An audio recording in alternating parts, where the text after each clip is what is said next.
My kid was hit across the face by my brother in front of everyone. She was just 12.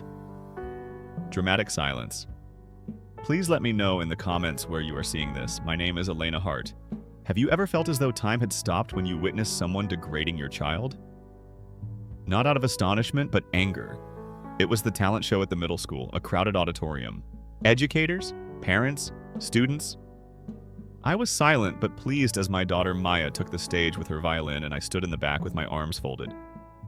For months, she had been practicing every night until her fingers hurt. "I want Grandpa to hear me play," she remarked. At last he might give me a look. 2 notes, however. She then froze, her little hands clenched in stage fright. She noticed them as she blinked out at the throng. My dad? My sibling? Front row. "Not quietly enough," Dad muttered as he leaned over to Mark. "She resembles Elena exactly. Feeble, no action." Mark let out a loud chuckle, got up from his chair, and let out a motherly bark. Similar to a daughter.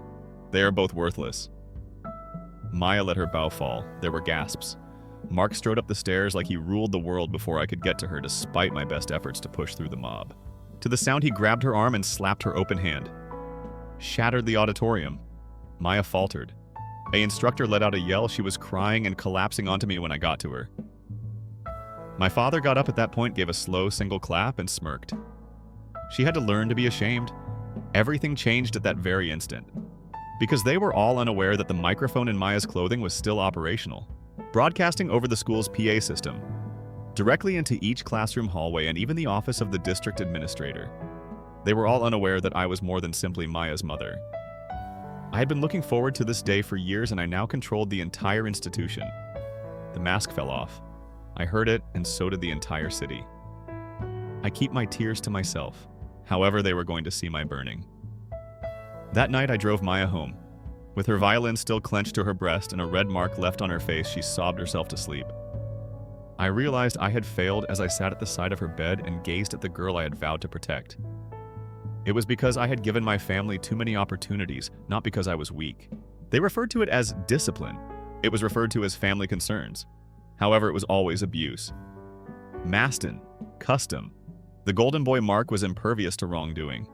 What about my dad? He ensured that everyone was aware of me. The family made a mistake with the girl. I was silent because I was constructing, not because I was afraid, as they believed. I poured myself a glass after Maya went to sleep, entered and opened a file at my home office. It had been 3 years since I last touched. The designation was Contingency Alpha. Within were contracts, ownership paperwork, digital recordings, and the identities of all the personnel, teachers, and board members I had subtly financed or promoted. In addition to investing in the school, I also controlled the whole campus through a holding company that my family was unaware of. All signed, all mine, all legal. After the birth of Maya, I constructed it piece by piece. Because I secretly knew that they would target her in the same way that they targeted me, and I wouldn't be caught without a weapon when they did. The talent show tape had already gone viral by morning. It had been filmed by one of the audience members. The smack was audible. Mark laughed cruelly and you could hear it. My father's arrogant remarks could be heard over the speakers. However, the majority of people were unaware, at least not yet, that the lady who signed their paychecks was the one who stood still in the crowd. I planned a complete assembly for that afternoon. Attendance is required. Workers, students, parents, they assumed I would make a statement. Do damage control, perhaps. However, I wasn't Eleanor when I entered that stage. The humiliation. I was the CEO of Heartstone Education Trust, Eleanor Hart, and they will soon find out who I had become.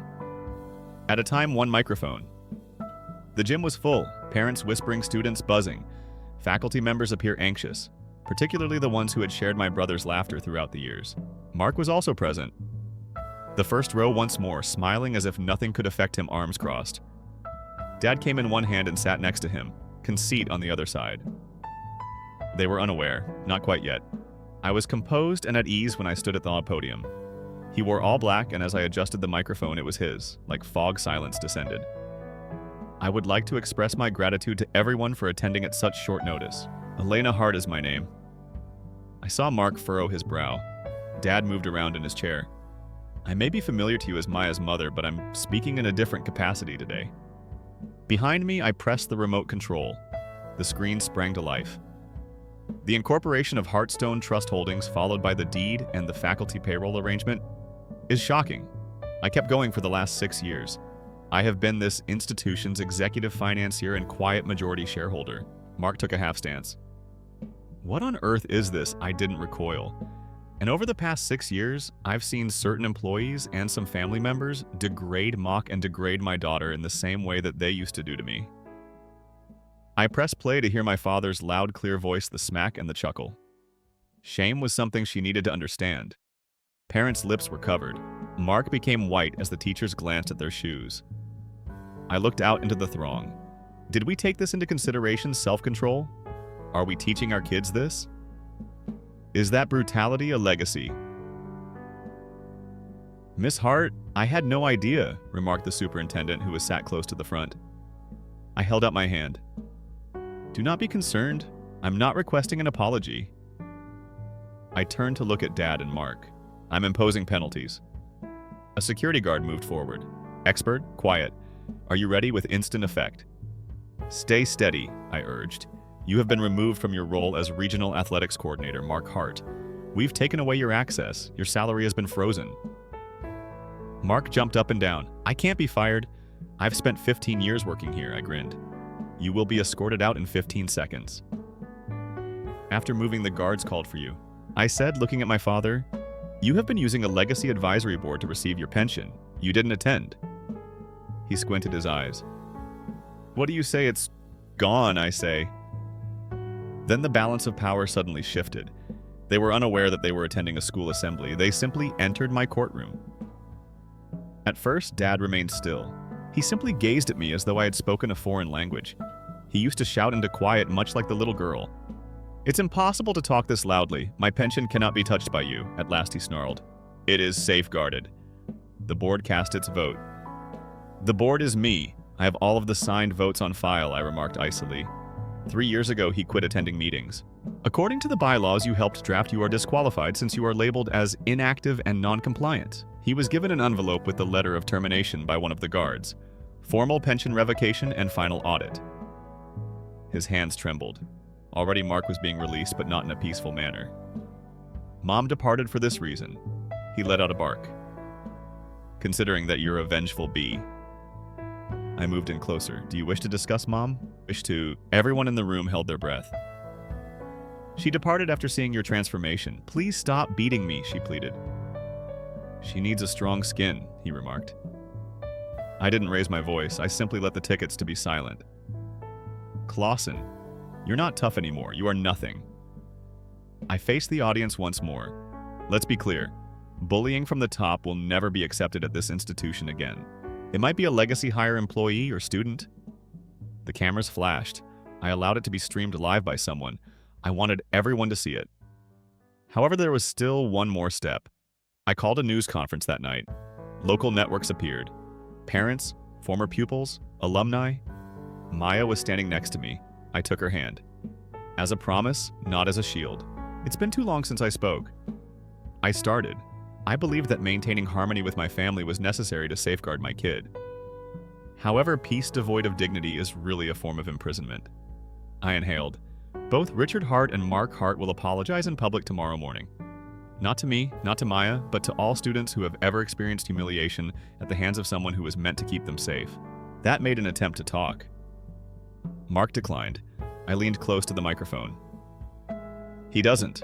I made the files available. They had no idea that there would be more gasps. They had overlooked the fact that I had been documenting events for a long time prior to the smack. Calls and emails, videos, rot hidden aside like ammo for a lifetime. I wasn't playing a bluff. Now they were aware of it. I would ensure that they completed this on live television as they began it in public. They made an effort to plead in private. It was 2 a.m. when Mark texted me. Get moving, sis. We are related. You're actually going to ruin us. One error. One error. I reenacted Maya's shaking, violin-wielding fingers. Her cheeks were smeared with tears. For 3 days, the crimson handprint remained unfading.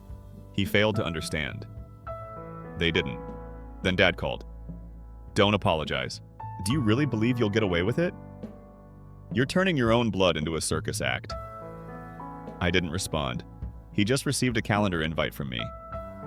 9 a.m., press apology, sharp. The auditorium was filmed. The following morning, the scene was prepared. Cameras, mics, reporters, students, educators. This time, Maya sat with her head up in the first row, dressed in a garment of vivid blue. She was once told she was too brave by her grandma. She looked like royalty, I told her. Mark showed up first, his suit crumpled and his hair slicked. With my mouth gritted and my cane tapping, I started to follow my dad more slowly. Faces pale, shoulders rigid, they stood at the microphone. Mark was the first to lean in. I'm sorry. He muttered something about the event that happened at the talent show. I cleared my throat. He winced, then looked at the crowd. I sincerely apologized to Maya. I made a mistake by touching her. It was not acceptable, and I accept full responsibility. Cameras swung. Just an act no feeling. However, I ignored it. This was not about his honesty, it was about Maya. Then Dad took over. Long period of quiet. He had trouble. I find this challenging. I waited. I grew up in a different era. Shame served as a tool. We didn't examine the language of discipline. However, I see now that I was mistaken. I let him and my granddaughter down. My daughter. He gave me a straight glance, and my father appeared little for the first time in my life. I apologize. Elena. There was silence in the room, and then there was clapping. Then another. And yet another. However, I remained still. Like fallen statues, I watched them leave the stage. The footage appeared on local news later that evening. It was trending across the country by daybreak. Fairness for Maya? Silent hashtag, not anymore. Use a hashtag. Mom, Mike, my email. Flooded. Women's messages from strangers who said they recognized themselves in Mita daughters. This was not the end, however, because until something pure replaces the rot, justice isn't complete. I also had a final surprise. For her, not for them. That night, I discovered her cuddled up on the couch with her violin next to her, wide-eyed as she watched the news. Maya, I said quietly. She whirled around in surprise. Her heart was thumping in my throat as I sat next to her. I have something I would want to show you. I took a clean folder out of my luggage. A complete scholarship letter to the Hart School for the Performing Arts was enclosed, signed, and stamped by the new board. Maya Hart received an award for her exceptional talent, bravery, and tenacity, which I read aloud. She accepted it, her hands shaking. Are you allowing me to remain? I put my hands on her face. I don't just let you remain, baby. I created this school to ensure that girls like you are never excluded. This is where you belong. You've always done so. She started crying, and they were gentle ones this time. From relief, not from anguish. She muttered, I was going to give up. Perhaps they were correct, I thought. That I was inadequate. I took a deep breath. Maya, they were never correct. Not about you. Not about me. Silence was the foundation of their power, and we put an end to it. She buried her face in my neck and flung her arms around me. I hosted a student assembly later that week. Not in a crisis this time. I spoke to the incoming head of student arts engagement. I would like to introduce you. Maya took the initiative. Whispers swept across the audience, glowing and nervous. She is 12 years old. Someone whispered. I grinned. That's right. Even at the age of 12, she has the courage to speak up when others have remained silent and to stand up to mistreatment. Leadership is that. The hall echoed with thunderous applause. In the months that followed, we completely redesigned the school's discipline procedure. We established monthly student forums for anonymous reporting. We brought in activists, counselors, and even national visiting artists. Maya led the Young Voices initiative, which taught children who had previously been too afraid to raise their hands how to express themselves. What about the irony? In the instructor registration, Mark's name was removed. The founder's wall no longer included Dad's image. A fresh frame with a single picture of Maya mid-performance, bow in hand, head up, and ferocious eyes hung in its place. Caption: just let them hear you. I occasionally see kids silently standing in front of it, and I wonder whether they understand the price of using suffering to gain power? They believe that I saved her. In actuality, though, she saved me first. What do you know? The loneliness of doing the right thing is seldom spoken. There was stillness when the cameras departed and the hashtag subsided, the type that reverberates in more intimate family circles and deserted halls. No more invitations to holidays, no more texts in groups. My mother even sent a brief icy note despite her silence during it all. Did you really need that? Required Maya had bruises on her fingertips. However, it's amusing. You can see clearly once you stop stooping to humiliation. Our family never existed. We were a hierarchical structure. Silence, fear. Finally, I shattered it. I did cry on some nights, though. It was the weight of walking through the flames alone, not remorse. My daughter is at my back. However, Maya prevented me from remaining in that shadow. She pulled me out into the light one Sunday. "We have to go somewhere," she said. We took a car across town to a dilapidated old building. The community center has now been boarded up and abandoned. She muttered, "I learned to play here first." Before it was shut down, before I was informed I wasn't worth listening to. I had a look around. Graffiti, broken glass, and plants growing through the concrete. Eyes alive, he turned to face me. "Let's make it right." Suddenly, I was no longer alone myself. We conducted meetings and made calls. Permits were applied for. We poured money in. My money, not school funds, not family funds, only my. The makeover was something sacred, yet the renovation took 4 months. Soundproof practice rooms with bright walls, an open-handed stage facing the street. And over the entryway, a new name is engraved. The Maya Heart Center is dedicated to girls who refuse to stay quiet. Day of opening. The block was surrounded by the line. Girls from all the neighborhoods. Mothers are clutching their daughters' hands. Elderly women sobbing behind sunglasses. When Maya cut the ribbon, I was standing next to her. Cameras flashing press. She muttered, leaning near. "Do you believe Uncle Mark and Grandpa are observing cold and proud?" I grinned. "Because legacy isn't something you're born with, I hope they are. When no one believes in you, that's what you develop." And we had only just begun. A letter arrived 2 months later. No address for return, only a hefty envelope. The front was typed with my name. I carefully opened it to reveal a handwritten message from my father. The ribbon cutting was shown on television. "You were correct. Now I see that. Mark doesn't yet. However, I do. I would have loved you more if I had known how. I hope she will forgive me eventually, even though I don't deserve to sit next to you or Maya. I apologize for everything, Elena. I didn't feel anything after reading it twice and then a third time. Not peace, not rage. Just a silent realization that I could breathe freely now without his apologies. Since Maya and I had already occupied every void they attempted to create in us by that point. We did more than merely get by, we took back, and they, deprived of their audience, their roles, and their authority, they sat in quiet. Mark submitted an application for a teaching position in a nearby county. Didn't understand. The video had previously been shown to the board. Nobody wanted to see his kind of punishment around kids ever again. The pension for Dad froze, a direct effect of out-of-date disciplinary panels and the misappropriation of school finances. Lawful, tidy, everlasting. The check prevented Maya's tale from airing on a national morning show that same week. She was asked what it was like to be the girl who took the initiative. With her chin up, she grinned at the camera. "Don't get up," she urged. "I just quit taking seats for folks who didn't merit my attention." That morning I cried, shaking silent tears. Not because of grief, but because every time she spoke, they could hear the fire in her voice, the little girl they had snubbed, beaten, and degraded. Under her name, we constructed 3 further facilities. I soon took a back seat and let her take the lead. And Maya welcomed the next generation of females with wide arms, saying, "I know what it feels like," as they entered through those doors, broken bright and invisible. Retaliation isn't usually fire and fury, therefore you're safe now. Sometimes they try to deny you by building the world. Observing them sit in the ashes is sometimes it. They believed that you would be buried while you construct castles out of everything. Story 2. They spent 8 years lying to me. Make use of my name, my future, and my goals. As if it didn't exist. Just so I could work double shifts to keep the lights on and my sister could enjoy champagne in Paris. Rachel is my name. And you're viewing this from wherever you are. Remain with me. Have you ever noticed that none of the people in a room full of your blood relatives ever truly liked you?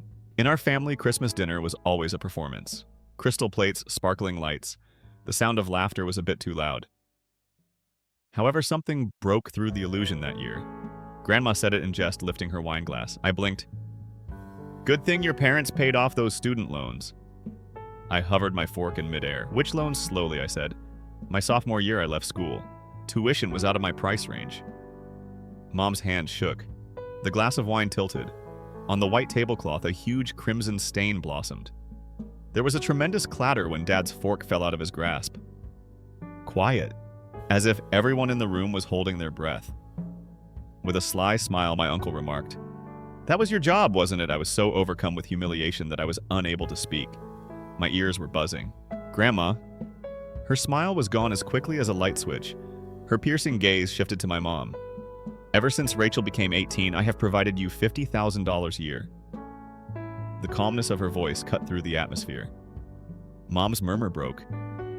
"Mom, don't please. According to Grandma, that is quite lawful. Debt is chilly." She said, "I want everyone to hear this. Brian's new BMW and Ava's honeymoon in Paris were both paid for using that money." Then she gave me a direct glance. "You didn't get a dime." I refrained from crying. I simply nodded. Then, with my heart broken and my knees trembling, I stood up and thanked you for finally letting me know that I was never one of them. The wintry breeze outside felt warmer than the air inside that house as I left that long table of stolen futures and liars. They only woke me awake, but they believed they had broken me. That night, I didn't get any sleep. I lay on my studio apartment's tiny mattress, gazing up at the ceiling as if it were demanding answers. Not a tree, no presents, only the hum of my tiny refrigerator, and the pain in my chest from the betrayal. They could have saved me $50,000 a year. They chose to utilize my life as a blank check instead. I reflected about the year I left school, how, when my financial aid failed, I informed my mother that I couldn't pay for my tuition. "Well, perhaps college isn't for everyone," she murmured. I recall her saying that as if she were being helpful to me.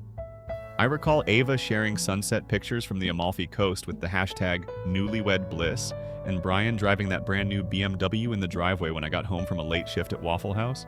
I used to convince myself that they deserved it, but perhaps I wasn't trying hard enough and was the one who failed. Now, however, I saw the reality now. Using my bones, they constructed a castle and gave the keys to another person. I went to the public library the following day, got on one of the outdated desktop computers, and got to work digging. I had no money at all. There were no connections for me. However, they never imagined that I would discover the truth about something. I asked for my student loan documents, verified every award, and looked into every financial transaction associated with my name. Grandma had established a trust when I was a baby, and it was paid out in yearly increments beginning the year I reached 18 each, designated for school, and going via my parents. Every dollar that is lost gets redistributed. Lied. Everything was printed by me. Each and every withdrawal deposit and receipt. I then went to Grandma's place via bus. Still wearing her hair in curlers, she opened the door in her housecoat. However, she silently moved aside when she noticed the manila packet in my hand. One by one, I spread out the pages on her kitchen table. She remained silent. Just sat there, hands shaking, eyes searching. "I trusted them," she replied, looking up after a long silence. Then she broke off. "I was informed that you were studying in Switzerland." I gave one harsh, bitter chuckle. The closest I came to Switzerland was when I searched for the image of the Swiss flag for my second job's break room. Like a grandmother who realizes her blood was betrayed, her expression went to stone, and I knew right then that she was not angry. Grandma moved like she was under a spell. Without saying a word, she shoved the folder back toward me, stood up, and went to her bedroom. I heard a bag unzipping, hangers clattering, and doors opening. When she returned outside, she had taken off her curlers, just a face that could cut through glass in a black cloak.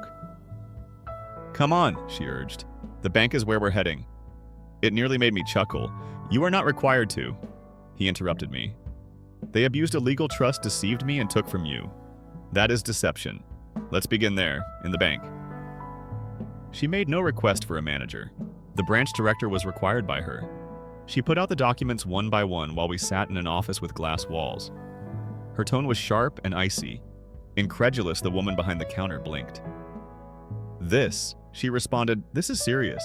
"Good," said Grandma, "because I wanted it taken seriously. I want my money returned. I want them held responsible, and I want her future to be restored." I had never had someone defend me so strongly in my life. That day, they didn't report anything to the police. They filed 2 lawsuits, one for fraudulent deception and the other for breach of trust.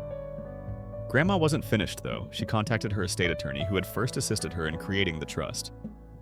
We were seated across from him in his office by the evening. He narrowed his eyes as he flipped through the paperwork. He claimed that they had deceived a fiduciary body. This goes beyond simple thievery. They diverted cash intended for education. That is criminal abuse. Grandma only gave a nod. "Let's burn it all down after that." I didn't believe it. And I was invisible 24 hours ago. An 80-year-old woman was my personal wrecking ball in a legal war chamber today. I returned home to my flat that evening. I turned the key and the lights flickered. The stench of old coffee and frost filled my coat. However, my heart didn't feel heavy for once. It had the feel of a weapon. I gazed at the image of myself in the mirror, dry lips and dark circles. However, I had a fire in my eyes that I hadn't had since I was 17. They expected me to remain silent, but I continued to clean floors and smile despite my damaged teeth. They were about to find out, though. They silently buried the daughter. Was the one who walked back with her fists clenched in thunder. It was all different by New Year's Day. My folks were still in the dark, not the inquiry. It's not about Grandma's autograph on the fraud statement of the bank. Not regarding the financial documents I had found duplicated and given to the attorney. However they were going to. In order to prevent them from moving assets or concealing the paper trail, the attorney suggested that we wait until the official notice was issued. However, Granny didn't think that quiet was a good thing. No more. Like she always did in January, she invited them to supper. However, I sat next to her at the head of the table this time. Dad was the first to enter and froze upon seeing me. Like armor, Mom followed, alcohol already in hand. Freshly tanned from her winter getaway in Paris, Ava blew me a false kiss, and Brian smirked at me as if I were still the unimportant, foolish sister and he was only 13. Everyone took a seat.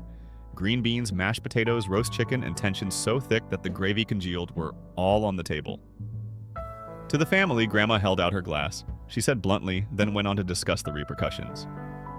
Dad laughed. "It's dark there." Grandmother didn't grin.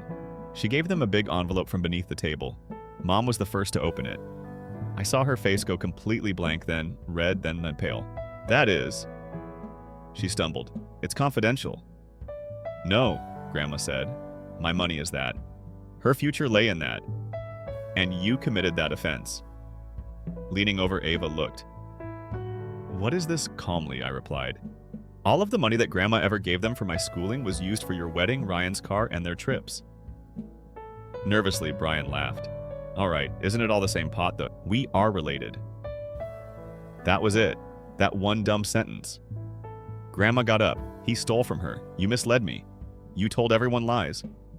I trusted you with her future, and you opted for luxury over allegiance." Mom finally snapped. "We were just trying to do the best for all our children." "Stop!" Grandma's voice cracked like a whip. "You never treated her like your child. You used her pain as funding for your favorites." There was silence in the room. Even the wall seemed to lean in. Then I stood slowly. I looked my mother in the eye and said, "You didn't just steal money, you stole time.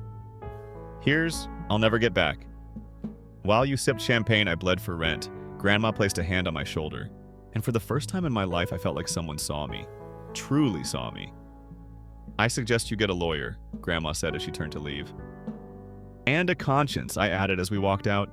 I didn't turn around. I didn't need to. They weren't family. They were strangers who spoke in gifts and lies. And soon the world would know it too. 2 weeks later, they were served. I was at work restocking a shelf of off-brand shampoo when my phone buzzed with a photo from Grandma, who was Mom on the front porch, face slack, arms crossed tight over her robe while a county official handed her a manila envelope. The subject line on the document read, "Notice of Civil Investigation. Misappropriation of trust funds." I just stared at the screen. I thought I'd feel joy or some deep soul-satisfying victory, but all I felt was quiet, like a storm had passed and I was still here standing.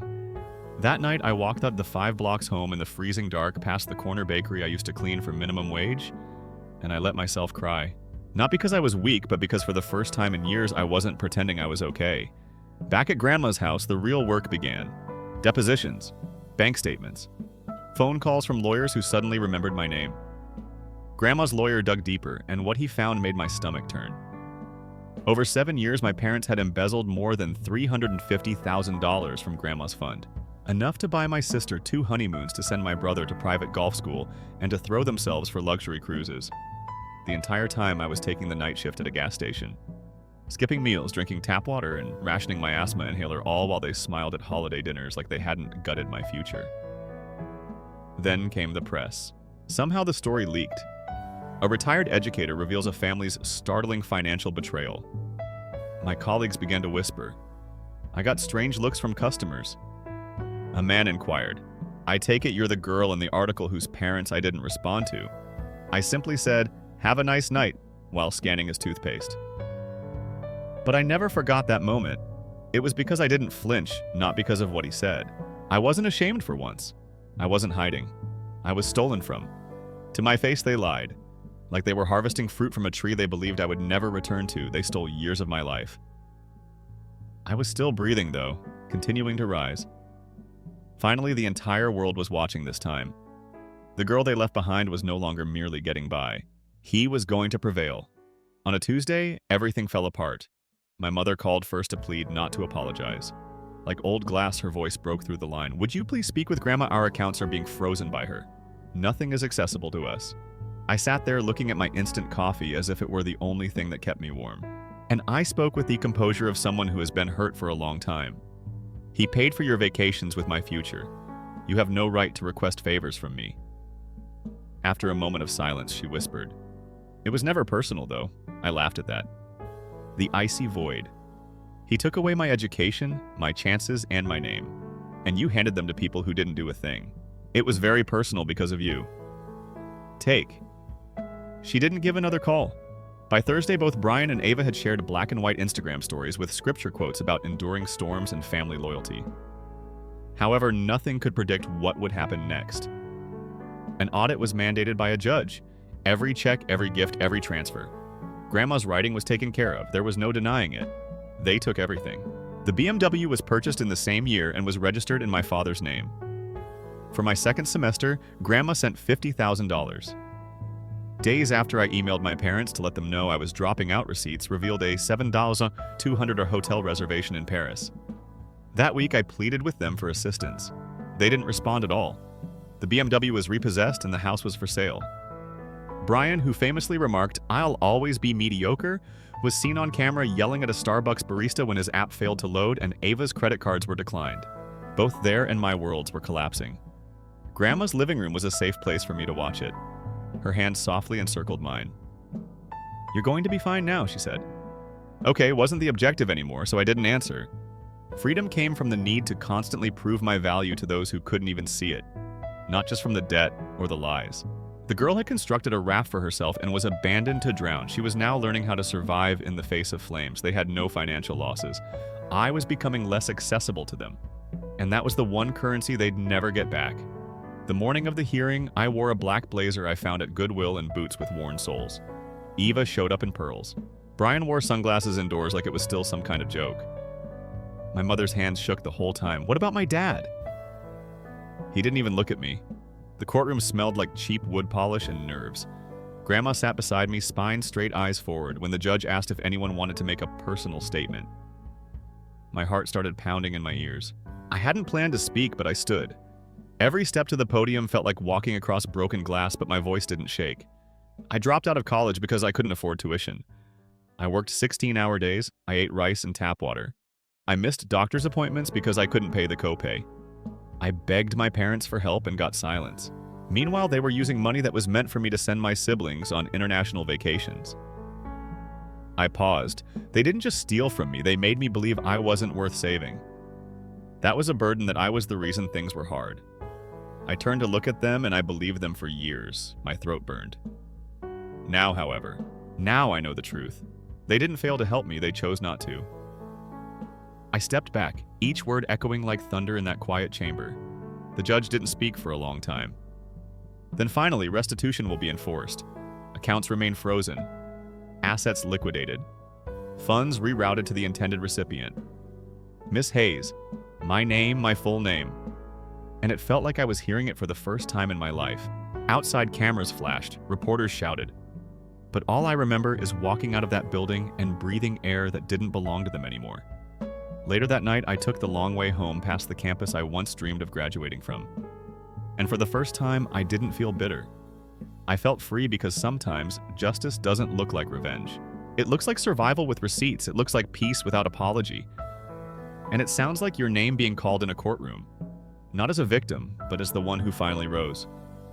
They say silence is golden. But the silence after you've told the truth. That silence is justice.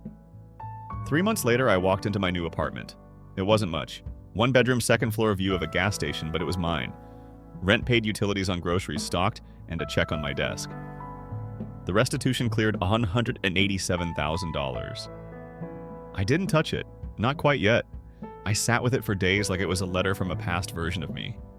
The girl who cried under flickering fluorescent lights at her night shift job. The girl who watched her siblings live.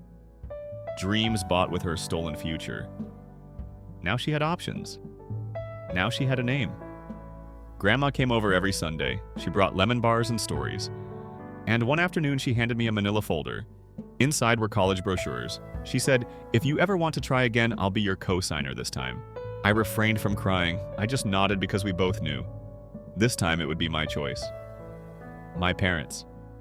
They lost the house, moved into a rental an hour outside the city. Ava blocked me on every platform. Brian tried to DM me once. I didn't open it. They can keep their silence. I've outgrown their noise. Sometimes I still hear my uncle's voice in my head. "That was your job, wasn't it?" Yes, and I handled it with more grace than they ever deserved.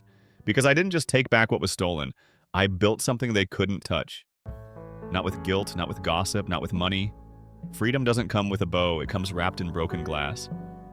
And long nights and scars. You don't show anyone, but now it's mine.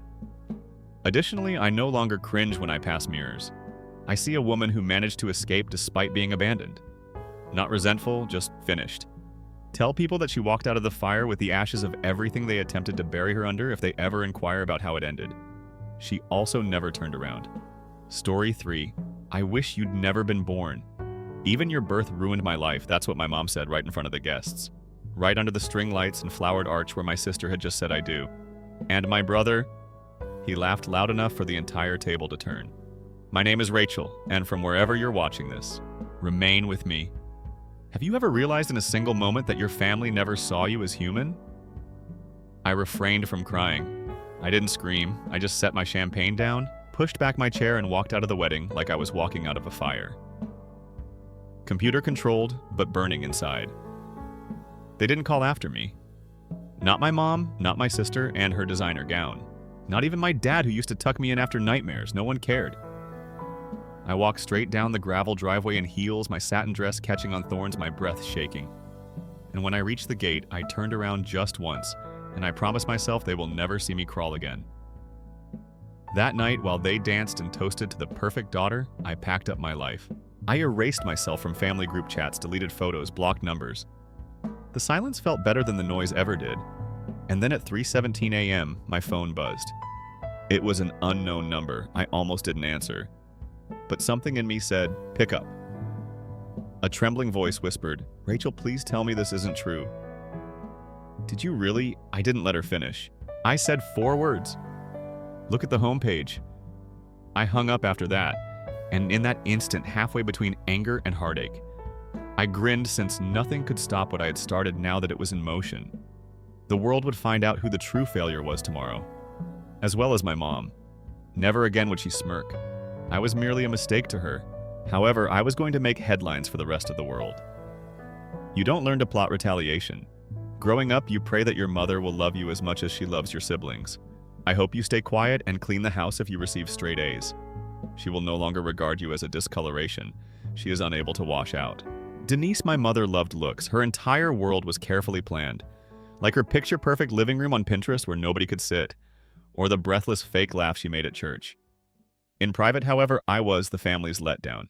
She never forgives herself for the accident. At 19, I became pregnant. By themselves. Horrified. She was being wild while working double shifts at a diner and telling everyone who would listen that I was off somewhere. She threw my brother Chris a welcome home barbecue after he was released from probation, after he was found guilty of DUI at the age of 22. I didn't break, though. I created my own life. I gave my daughter Lily a loving upbringing. I earned a degree in data analytics, took night classes, and got a job at a Fortune 500 company. However, I remained the girl who destroyed her life in their eyes. The wedding wasn't the last straw. It happened a week prior to the ceremony. My business was being bought out. I had been working on a project in secret for 3 years, so I was the only one not in a panic. An AI-powered tool for real-time financial fraud detection. The board offered me $2.4 million to stay on and develop it solely under their brand after my manager presented it to them. I had kept it a secret.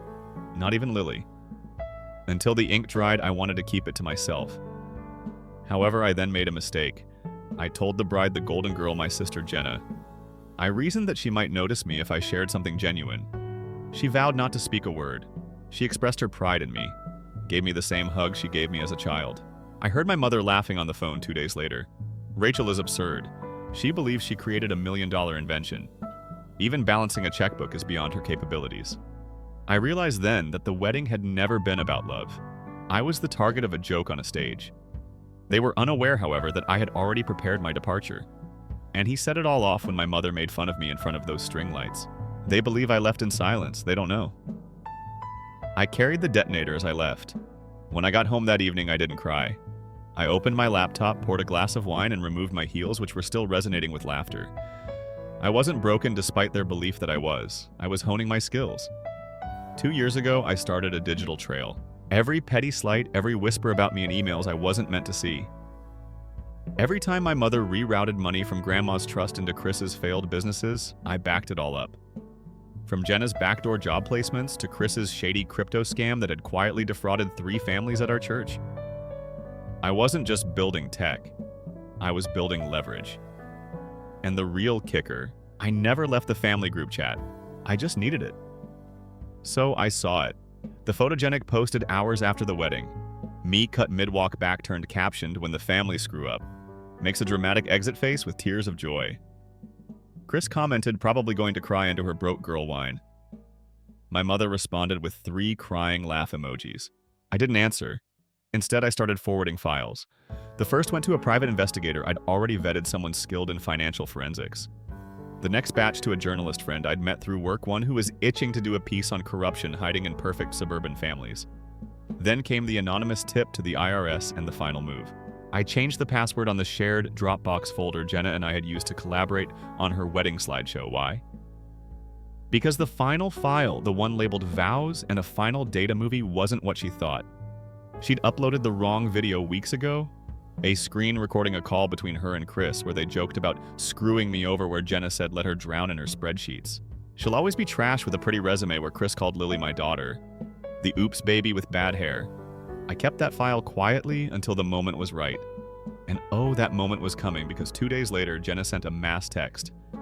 Hey fam, wedding rewatch party at our place this Saturday, 2 hearts. My fingers shook with something dangerous, not fear. Purpose. I RSVP yes. Then I sent the file to the AV guy she'd hired, the one whose sister I'd mentored last year. And I told him, play this first. Let them gather. Let them sip champagne. Let them lean in close. Because the truth was about to hit like a wrecking ball through their glass house. Saturday came, cloaked in sunshine and smugness. Jenny's condo was packed. Lace garlands still dangled from door frames. The words "Forever Starts Now" shimmered in gold above a rented projector screen. Everyone had their phones out, drinks in hand, faces full of post-wedding glow. They hadn't seen me yet. I stood in the back by the patio doors wearing black. Jenna squealed, arms wrapped around Mom, who wore the same pearls that she used to say was for her real daughter's big day.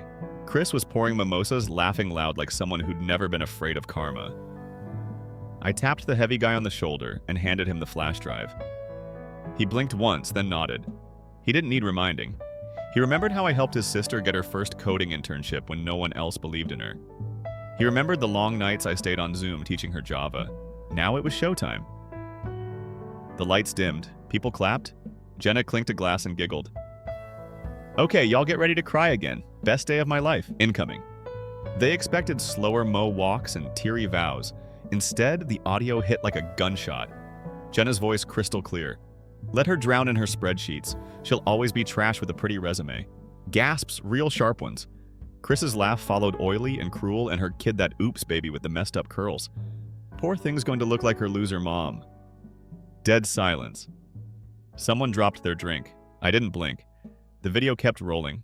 The 2 of them sitting side by side, mockingly mocking Lily. Chris calling Mom a pro at playing victim, and Jenna giggling. She'll guilt trip me into giving up that trust money eventually. Just wait. I watched my mother's face crumble. Her glass slipped from her hand, shattered. Jenna shrieked, lunged for the projector. Too late. The damage was done. Like poison sprayed on roses. No taking it back. The room turned. Uncles, aunts, family, friends. The same ones who'd clapped when Mom made her speech at the wedding, now stared in horror. Me. I stepped into the light, It was only then that they saw me standing tall with a steely spine and a betrayed heart. When I said that my voice remained steady, I learned how to keep quiet from you. However, I unlearned it. Jenna's face turned completely white. Chris stumbled over the word context. Just as her phone rang, Mom opened her mouth and shut it. The whole room leaned in as she looked down, froze, and then whispered the words, "This isn't possible." However, it was, and that was just the beginning. She let the phone drop. Like a warning bell, it clattered against the marble floor. I remained motionless. I didn't have to. The damage was doing the talking. As the video came to an end, the voice on the other end continued to reverberate from the screen before fading into silence. It was so quiet that you could hear footsteps 2 rooms away clicking on the kitchen tiles. Once more, Mom's shaking fingers grasped for the phone. Her voice, which I hardly recognized, answered, thin and weak, horrified. "Hi there." She fixed her gaze on mine. "Has the individual spoken?" Then, like a slow bleed, the color left her face. "No," she muttered. "No." She refused. I took a small step forward to ensure that everyone could see me. Jenna was the first to stagger over to me. "How on earth did you do that?" Mimi, as calm as ever, I cocked my head. I simply hit the play button. Chris made an effort to enlarge his chest. "We were hacked. Chris, you're careful." I said, "Perhaps you should take a seat before your knees buckle. I am fully aware of the number of texts you sent Jenna while having an affair with your boss's wife." Chris's boss and his wife were present, so there was a gasp from a significant other. Mom had invited everyone, it turned out. Slowly, I turned to face her. "That call, didn't it come from Harold Gaines?" She moved her lips but did not make a sound. I grinned. "I suppose that what you said about his wife and your intention to deprive me of the trust my father left me did not sit well with Harold." Jenna spoke in a wild, high voice. "What's the point of involving him at all since you involved my daughter in this?" "Sharp as glass," I said. "To make yourself feel taller, you made fun of a young girl." I surveyed the space. You all chuckled. I cleaned up the family messes while you were all watching. Make the cakes. Pay for Mom's medications and drive her to her appointments. I became disposable the instant Jenna had her moment. There was a murmur from the rear. "Hold on, what, have faith." At that point, Mom lost it. As if her bones were giving out, she collapsed into a chair. Because the questions were starting to come now, not for me, for her. "How come you didn't tell us Amy's father abandoned her?" Jenna was attempting to access it, but why, and more. I spoke softly as I leaned in.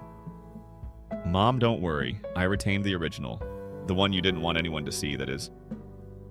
The waiter who had previously brought me the note returned to the room with an envelope in his hand as her mouth opened in horror. Mom whimpered. Jenna lunged once more. "It's too late." Our father's sister, Aunt Carla, received the envelope from the waiter. Carla pulled it open. She looked over the paper. Then she said, "Oh my God," looking up. Aunt Carla's voice cracked as she read the will aloud to my daughter Emily and Grace.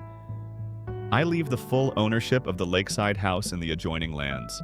On her 30th birthday, she will receive all of the money in the private family account." Everyone turned to Mom after she stopped. "Have you created a new well?" Carla's voice trembled as she asked.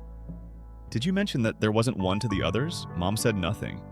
He didn't have to because her silence was louder than any scream. The room erupted. "You lied to us," Uncle Gary shouted. "You let Jenna plan to sell the house. That land was always meant to stay in the family." Jenna's lips curled. "Oh, please. Nobody cared about that dump until now. And Emmy was never supposed to get anything." My hands clenched. I took a step forward. "I was never supposed to get anything. Or you wanted me to believe that..." Jenna scoffed, but her eyes started around like a cornered fox. "You're such a victim, Emmy. You always were funny." I said that's what you said in the video, right before you called Mom a useful tool for manipulating me. Gasps again. Mom shot to her feet. "You recorded that I didn't have to." I said your own security camera did. "The one by the guest house." Jenna spun to her fiancé. "You're not really believing any of this, are you?" He didn't answer. He was staring at the screen, jaw tight. Eyes glazed because the next clip had just started playing. Jenna standing in Mom's kitchen saying the words, "Don't worry, she's dumb. We'll guilt her into designing it all over like always. She just wants to feel loved." That's her weakness. And in the background. Mom's voice crystal clear. "You're right. She always folds when she thinks I care." Quiet. Thick cutting. Absolutely. I looked out into the throng. You have spent your entire life protecting these individuals, those who made you smile during dinner. When Dad passed away, who shed fake tears. Carla then turned away. She appeared queasy. Is there another person present? Perhaps a cousin whispered. It was she who supported him while he was in the hospital. Not Jenna, not Chris. Mom sprang at the screen, attempting to turn it off. It's too late. Everyone had had enough. Her image was ghoulish, distorted in the middle, and froze. I gazed at the space. Now everyone is watching me. You buried me under your cruelty for years, I said. Break down. Peace is what I came for. My voice cracked a little. However, poison does not breed peace. After that, I ignored them all. I didn't leave all at once. I walked steadily, a young woman who has nothing more to prove. The room buzzed like an open wound behind me. Some are crying, others are whispering, a little yelling. The anger and disbelief in my mother's voice caused it to rise and crack. But I could no longer bear it. My face was baptized by the air outside. The pure were pulled. I was able to breathe once more. Before I could even reach my car, I was being chased. Hold on, Emmy. Who is it, Carla? The sound of her heels hitting the driveway was loud. She was already extending her arms when I turned. I had no idea. I promise you, I think you're real, I said quietly.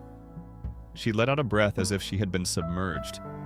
You did more than simply reveal their identities. I was reminded of your identity by you. She then gave me a tiny black folder containing an original copy of The Well, which it seemed Mom had lost. After your father passed away, I discovered this. It was out of date, she said. I apologize, I took her word for it. I tightened my throat and blinked hard. Why now, I inquired. Since you become complicit when you remain silent, I will no longer be complicit. That's how we stood for a while. After being played by the same queen on the same board, two women ultimately made the decision to switch roles. I gave her a hug because she needed consolation, not because I did. Then, though I didn't go home, I got into my car and drove. Only one stop remained. When I pulled up, I saw the old hospital where Dad had spent his last days. I was remembered by the front desk nurse. She gave him a little envelope. She said I was instructed to give you this. The day before he died, your dad gave it to us. I opened it, my hands trembling. It contained a brief note written in Dad's distinctive handwriting. I've always thought of you as my favorite symphony. Beautiful, loud, and hard to ignore. The signed deed to the house was folded underneath it, observed, notarized. He had never wished for me to struggle for it. I had already received it from him. He simply knew that without a war, they would never give it to me. I smiled for the first time in a very long time as I pressed the paper to my chest. My retaliation wasn't finished yet, though. The morning would bring that. I arrived at the county records office by sunrise, 10 minutes following the opening. The reception desk woman. Bless her heart, Janine slid the ownership documents across the counter and stamped the last page. She said, "Congratulations, Miss Emerson. Officially, the property belongs to you, not to us or the families, my own." I had parked directly in front of the house by 11 a.m. At one point, I was told that I was not welcome in the same home. According to my mother, I was not authorized to enter the house where my name was. Whispered like a curse in the corridors that I assisted in repainting. I didn't use a key this time. Weeks ago, I changed the locks. Rather, I waited while ringing the doorbell. Mom still held the phone as she answered. Mascara emerged from the public unraveling last night. Behind her eyes, bloodshot and hungover, my brother smelled of stale shame and stale whiskey. Lifting her chin like a queen who feared the peasants would bow, she said, "I assume you're here to apologize." I gave her an envelope. "What is this? A notice of eviction?" With a steady voice, I answered, 60 days. I'm being giving." Her face broke. "I own this house." "No," I interrupted. "Dad owned it. It's mine now." I demonstrated the act to her. Signed. Stamped legal. And I'm not interested in cohabiting with people who'd sell my soul just to hear applause. She stumbled backward like I'd struck her. "You're doing this to punish us," I said, stepping into the doorway light behind me like the scene from every redemption movie you've ever watched. "I'm doing it so I can finally live in peace. And so you can finally sit with everything you tried to bury." My brother tried to speak, but I silenced him with a look. "I don't need revenge," I whispered. "I became everything you said I'd never be. That's justice enough." Then I walked away. I refrained from crying. I didn't turn around. Some people wait a lifetime for someone to come save them, but I learned something they never did. Sometimes you don't need saving. Sometimes you are the storm. Story 4, I used $850,000 of my own funds to rescue our vineyard. My sister was then appointed CEO by my parents. I then reclaimed everything and established my own wine business. Greetings from our yearly harvest festival. At River's Edge Vineyard, my father made an announcement, his voice echoing through the adorned barn. A fascinating new chapter in our family's history begins today. It gives us great pleasure to inform that Andrea, who just earned her MBA, will be taking over as CEO. I sat motionless with my wine glass halfway to my lips as the audience erupted in cheers. I had moved all of my life money to keep this vineyard from going into foreclosure 6 months ago. I now saw my younger sister, who had never spent a day in the fields, come up looking stunning in her beautiful clothing. I'm Jessica, and I'm 35 years old. Without ever asking my parents for assistance, I started my investment consultancy business from the ground up and saw it grow into a profitable enterprise. I worked 60-hour weeks and learnt the true meaning of achievement while Andrea's parents paid for her MBA. That's why I instantly sent $850,000 of my whole life savings when they contacted me in tears about the bank's foreclosure notice 6 months earlier. They said, "We're family. We have faith in one another." My father went on to mention her business education and new outlook. River's Edge will enter a new phase of innovation and expansion under Andrea's direction. She possesses the ideal blend of academic schooling and knowledge of our family's history. I watched as Andrea reveled in the praise. The same sister who, instead of studying soil composition or fermentation methods, had devoted her undergraduate years to sharing pictures from vineyard photo shoots. The same sister who was unable to distinguish between our Merlot and Cabernet. Last Christmas in a blind tasting, my mom gave me a gentle pat on the arm. "I hope you get it, honey, Jessica. Andrea is the obvious candidate to manage the business side because of her degree." I smiled warmly as I interrupted her.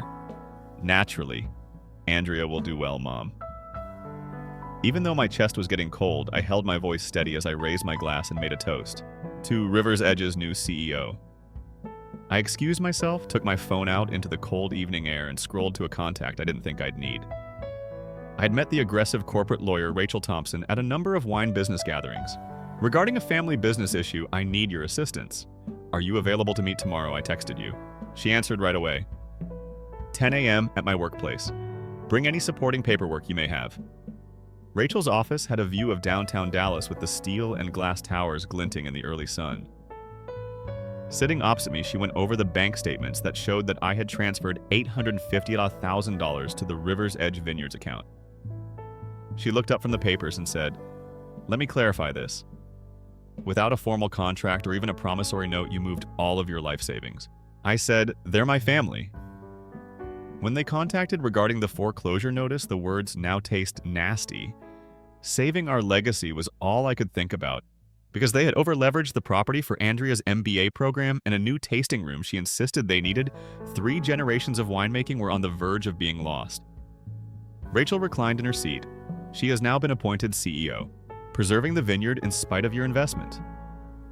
After pausing, she continued, "Describe the day you made the money transfer. What precisely were they promising?" I closed my eyes and recalled that frantic call. "I'll take care of that," Dad said. My position in the family business would be guaranteed by my investment. As she talked about how they would make it up to me, Mom was crying. With a rise in anger, I opened my eyes. Rather, they are behaving as though my contribution was merely a daughter's obligation.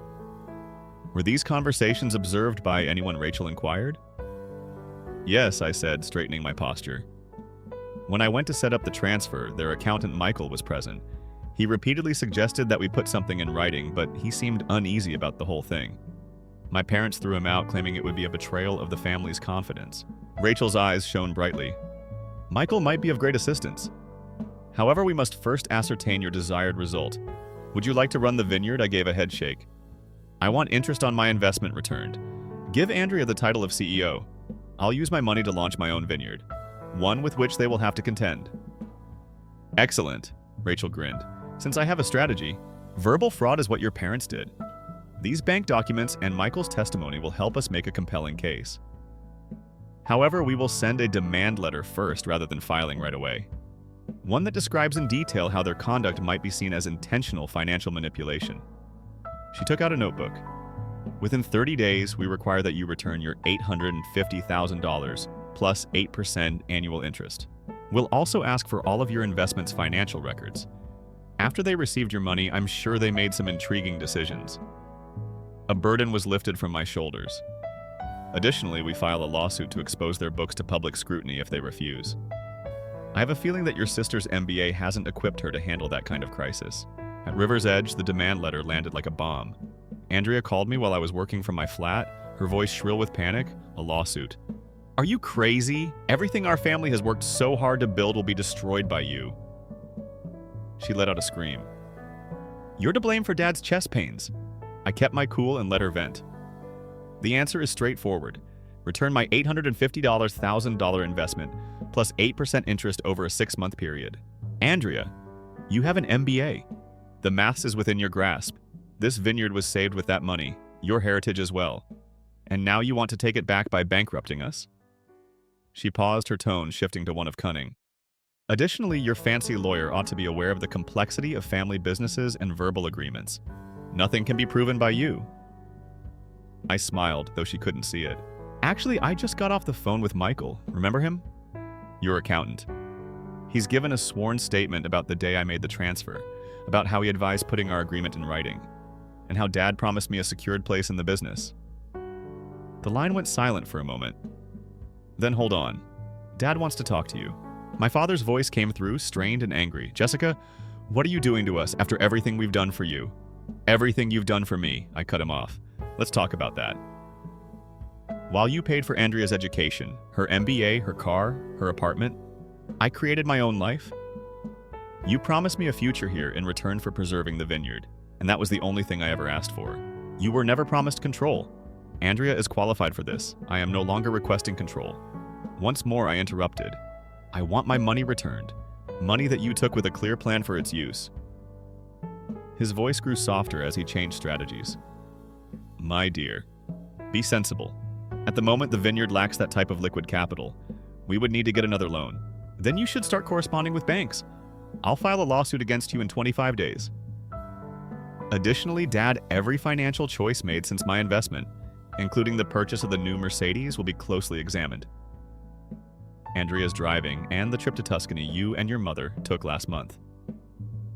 In the background, I could hear hushed conversation. Then Mom answered the phone. Please, Jessica? She pleaded. Join us for dinner. As a family, we can discuss this. Mom, we're not family at the moment. In a dispute, we are business associates. Give Rachel a call from your attorney with your answer. My hands were trembling a little as I hung up. Messages from family members ranging from irate accusations to requests for peace instantly flooded my phone. Disregarding them all, I launched my laptop, investigating potential vineyard properties in the upcoming county. River's Edge would soon face some fierce rivalry. I had an unexpected revelation the following week. I got a call for coffee from Michael the accountant. There was urgency in his voice. He came with a thick folder, and we met at a quiet cafe outside the vineyard. Something needs to be seen by you. Before moving the folder across the table, he said, looking around anxiously, Since your investment, I have been reviewing the books. The figures don't add up. I discovered thorough financial records when I opened the folder. Michael indicated a number of the entries that were highlighted. Not only did your $850,000 keep the vineyard from going into foreclosure, additionally, it provided funding for a number of personal expenses that were recorded as business expenses. The brand new Mercedes was registered as a delivery car. The trip to Tuscany was classified as market research. Parts of Andrea's MBA were backdated to his employee education costs. My hands gripped my coffee cup more tightly. For all of this, they used my investment. Michael gave a somber nod. There's more. River's Edge Holdings LLC, a new company, was registered 2 weeks prior to Andrea's appointment as CEO. You invested in the original vineyard company, and they have been covertly moving its assets to this new organization. It is being depleted. The realization was like a kick to the stomach. They weren't simply ignoring what I had to say, they were making every effort to prevent me from making any claims. Soon, the vineyard I had rescued would be nothing more than a shell. This needs to be seen by your lawyer, Michael said, his voice lowering. But I didn't give it to you. I've already started looking for a new job. This type of financial manipulation is not something I can be linked to. My phone buzzed with an Andrea text before I could reach for it to call Rachel. Tonight is a family meeting. Don't bring your attorney along. This is your last chance to correct it. Similar to family. I showed the text to Michael. He gave a headshake. They must have realized I was studying the documents. They will either threaten me or try to persuade you to give in. I answered, recalling similar family gatherings when I was a kid, and Andrea had gotten into mischief. Our parents had always managed to place the blame elsewhere, accusing me of being irrational for failing to protect my sister. I responded to the text. Any conversation must take place with solicitors present. Andrea responded right away. You have a choice. But when things get ugly, don't come crying. I gave Rachel a call and emailed her pictures of Michael's paperwork. I could tell everything from the sharp intake of breath she took. She said, "This is just what I was looking for." Numerous financial irregularities have been committed by them. We are no longer merely discussing a civil lawsuit. Criminal charges could result from this. I said hastily, I don't want them in jail. All I want is my money back. After that, we employ this as leverage. I'm writing a revised demand letter that gives them 48 hours, rather than 30 days, to return your money plus interest or risk an SEC investigation. They have the option. Long after Michael had hung up, I sat in the cafe and stared at the damning documents. I felt bad about what this might do to my family. But there's more. There was a somber sense of fulfillment in the part that recalled every rejection, every instance in which they had given preference to Andrea, and every sacrifice I had made in order to assist them. My sister and parents' increasingly panicked messages continued to buzz through my phone. I chose to ignore them all and access the real estate listing on my laptop. Just across the valley from the river's edge, Marshall Creek is 200 acres of prime vineyard land that I had been eyeing. It had perfect soil composition, great sun exposure, and most importantly, a clear view of my family's vineyard. On harvest day, the revised demand letter struck with more force than a hailstorm. My father stormed into my flat while I was in the middle of a virtual tour of the Marshall Creek property, brandishing the letter as if it were a white flag of surrender. Criminal accusations. His face wheezed. Go through your own family. I'm a better parent than this. I reduced the size of the browser window that displayed the south-facing slopes of Marshall Creek. Did you bring me up to tolerate robbery? Because you did just that. I took my $850 to $1,000 and spent it on vacations in Italy and fancy cars, while preparing to shut me out of the company. I interrupted him, but we never intended for him to start. Keep it. I've seen the asset transfers, the new LLC, the financial records, everything. You didn't simply turn on me, you made an effort to prevent me from retaliating. I got up and spoke steadily. You still have 40 hours to reimburse my investment plus interest. Or Rachel submits all of the information to the SEC. His face turned pale from red. You ruined the future for your sister. She was recently appointed CEO. The future of Andrea, well, I gave a sour laugh. How about mine? She was sharing pictures from business school on Instagram when I made that money. You assured me that the money would guarantee my position in the family business. There is still something we can do, he begged. In a leadership arrangement, Andrea might be able to share the CEO role. I gave a headshake. Andrea and I don't want to share leadership. I want my money returned. Interest is added to every penny. After that, you won't ever have to be concerned about me challenging your valued CEO. The word competitive caused his eyes to narrow. What does that signify? At that moment, my phone began to buzz. Marshall Creek was being handled by the real estate agent. The timing was ideal. I responded on the speaker. Hello, Jessica. Fantastic news. Your offer has the owner's full attention. They adore your plan to increase the vineyard's output. When is a good time to meet and talk about terms? As I realized, I saw my father's face fall apart. Marshall Creek wasn't a typical piece of land. It was the edge of a river. Primary rivalry. Before the owner retired and let the vines go, their wine had continuously won more accolades when my grandfather was in charge. You wouldn't, he muttered. Wouldn't it? I'm going to start my own vineyard. Compete with the company that stole from me by utilizing my experience. Dad, Grandpa, and everything else taught me about winemaking. Andrea was studying business cases at the time. I was researching weather patterns and soil samples. Your grandfather would feel embarrassed. Trying a final emotional jab, he said. He would be proud, no. Feeling proud, I won't allow you and Andrea's avarice to ruin his legacy. I returned my attention to my laptop. I have a property to purchase TikTok on that 40-hour period if you don't mind. Without saying another word, he slammed the door behind him and walked out. My phone was inundated with Andrea's messages in a matter of minutes. You have no right to threaten Dad in this way. You're simply envious of my accomplishments. You're the reason Mom is crying. After blocking her number, I went back to the Marshall Creek listing and saw that although it needed some work, the property had potential. More significantly, I could make wines that would directly compete with River's Edge's bestsellers thanks to its premium grapes and higher elevation. Once more, my phone buzzed. Rachel. "They're scrambling this time," she said. "Their lawyer called me just now. They appear to be attempting to obtain an emergency loan." I grinned. In any case, I prevailed. I either received Marshall Creek or my money back. Additionally, River's Edge would experience the true essence of competition. 12 hours remained before the deadline. My mom arrived at my workplace. She wore the same expression she'd worn as a child trying to mediate disputes between Andrea and me, and she carried a thick manila envelope. She said, settling into the chair across from my desk, "Your father's had to be sedated. He had extremely high blood pressure. Are you content now?" I maintained a neutral expression. "Mom, what's in the envelope?" She moved it over my desk. "Our best effort. All of our assets have been mortgaged. This sum is $600,000. The bank would only give us that. The remaining amount can be paid in installments." I kept my hands off the envelope. The deal wasn't that. $850,000 plus interest. Everything. Alternatively, Rachel files early tomorrow. We don't possess it.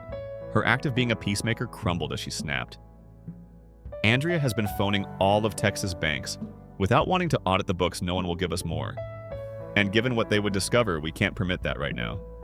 I inquired subtly about things like how you've been concealing assets in that new LLC and how you utilized my investment to fund Andrea's MBA rather than preserving the vineyard. Mom's expression froze. "How did you? I have copies of all of it." "Mom, each and every transfer transaction and fraudulent business expense? You really believe that nobody would notice?" Leaning forward, she changed her strategy. "Consider what you are doing if those documents are filed. It will not only harm us, the reputation of the vineyard will suffer. Every individual who relies on us for their livelihood. The distributors, the employees, and their families.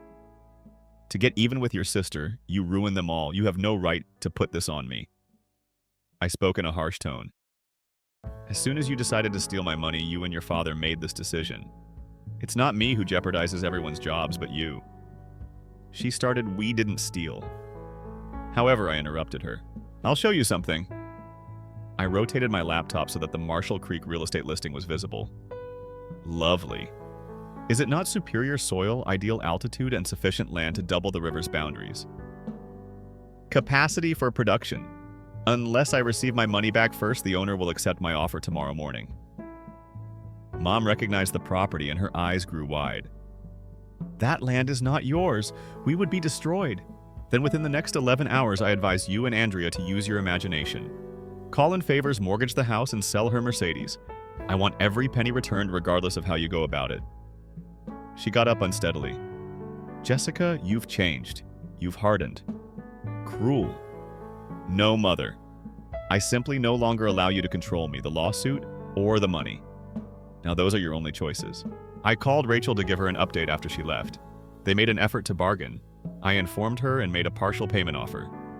"Remain firm," she said. "They're desperate based on what I've been told." All day long, their lawyer has been phoning banks. At that moment, I received a fresh email from the Marshall Creek realtor owner who was eager to close. "Can get together tomorrow morning to sign documents." I confirmed the meeting with a smile and a letter. I then sent Andrea a text. "There are 11 hours remaining." Talk? She responded right away. "You're making a grave error. We could spend years in court, according to Dad's attorney." I returned one picture. The view from the top of Marshall Creek. Main Vineyard looks down over the river's edge. She would be familiar with it from all of her Instagram photo sessions. She replied with a series of irate emojis. I had them precisely where I wanted them, and time was running out. The deadline is just 2 hours away. I sat in Rachel's office going over the Marshall Creek purchase agreement and the SEC filing the final documents for both cases. The sky was tinted red as the sun descended over Dallas. I was reminded of our Cabernet by that. Rachel checked her messages and reported that their lawyers had called 4 times in the past hour. "They're rushing. James Turner from First Regional Bank has been attempting to get in touch with you two." I straightened my posture. Andrea's college boyfriend James Turner broke up with her because he was too demanding. He was a loan officer now. Michael, the accountant who called the emergency board meeting at River's Edge, texted me before I could reply. In the loo, Andrea is crying. If your father doesn't correct this, your mother is threatening to reveal something about him. Chaos reigns. When I called James, he picked up right away. According to him, there are significant anomalies in the vineyard's records. Without a thorough audit, I am unable to grant their urgent loan request. However, there is an alternative. A bank that wants to put money into family-run wineries. Your parents would receive more than just a loan, but they would demand complete transparency. I sent my dad a text. A solution exists. One that's not about the SEC or me. Give First Regional's James Turner a call. You have 90 minutes. Andrea's reaction was immediate. Do you believe that a bank taking over is preferable to family? The legacy of Grandpa is being destroyed by you. As Andrea played on her phone, I reflected on our grandfather and the hours he had spent teaching me about the vines. I kept thinking about his final words. Jesse fancy degrees are irrelevant to the grapes. They value hard work and love. Rachel said softly, "There's an hour left." Now what Michael's updates increased in frequency as the last half hour approached. Your father is working with the bank to review documents. 3 loan officers were contacted by Andreas. Your mom has used half of the tissues in the box. I waited with my phone close at hand. Now the $850,000 was about more than just money. It was about holding them accountable for their deeds. Rachel prepared both sets of paperwork while working silently across from me. Then my phone showed my father's number. He stated that the bank wants complete authority over financial choices for a period of 5 years. He spoke in a rough voice. Plus 2 seats on the board. We would have strangers to answer to. Strangers are preferable to thieves. I gave a chilly response. There are 20 minutes remaining.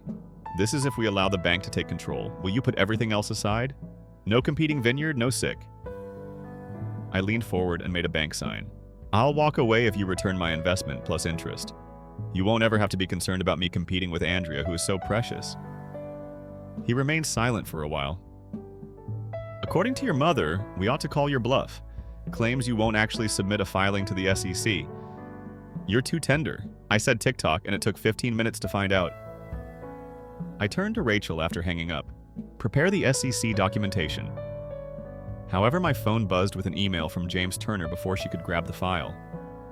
Signed document with the subject line, my parents' signatures on the bank agreement, and a confirmation of the $850,000 transfer plus interest to my account were included in the attached file. According to Rachel, it appears that they put survival before pride. I pulled up the number of the real estate agent as soon as I nodded. They were selling the vineyard across the valley from Marshall Creek. Reduced cost, 2 improved water rights. After 2 months, I was standing on Sunset Valley Vineyard, my recently acquired property with its rich soil and ideal western exposure.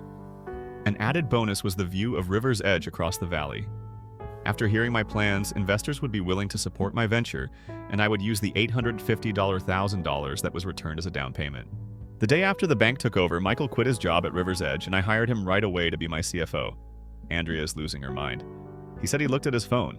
Her proposal for a new tasting room was turned down by the bank, which cited needless costs and the importance of wine quality.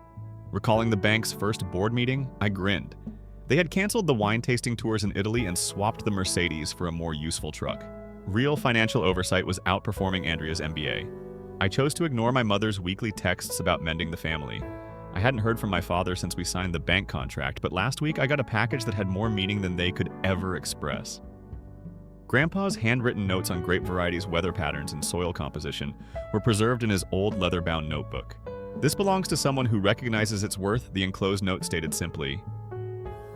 Dad, 3 years from now, these grapes would yield their first vintage, and I was holding that notebook among my recently acquired vines. River's Edge would be my direct rival in 5 years, but I no longer required their approval. I had something superior. I have to leave my own legacy. Are you prepared to plant? Michael pointed to the workers who were waiting with the new rootstock as he asked. Grandpa's notebook was tucked into my jacket. We should prepare some wine.